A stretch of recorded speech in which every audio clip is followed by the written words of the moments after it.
Mana yerda boqqan yaxshimi, polda boqqan yaxshimi? Yerda boqqanimiz oyoqlari go'ng, taylar chiliq-chiliq. Bularni ko'rishlaring mumkin mana. Qo'ylarimizda bitta go'ng, pokiza. Bexijolat qo'ylar ko'rishlaring mumkin. Xonamiz narxi 3 200 so'm chiqyapti. Dastlabki kelishilgan holda bor.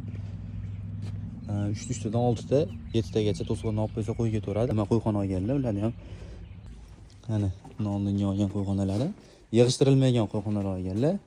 Uzunasi 2 metr, eniga 1,5 metrlik uloq qo'yxonamizni olganlar. U bemalol xizmat qilyapti. Ulog'i ham hali. Ko'rishlaring mumkin. Bitta yonlarida uloqlari bor mana. Qanchadan beri boqyapsan aka? Примерно shunaqa 1 yil, 8 oy 1 yil bo'lib qoldi. Uloq qo'yxona 2 metrga eni 1,5 metr. 4 ta qo'y turibdi hozirgi holatida. Bu qo'yxonalarimiz narxi 2 100 ming so'm chiqyapti. Pastda nomer qoldiramiz, aloqaga chiqaverasizlar.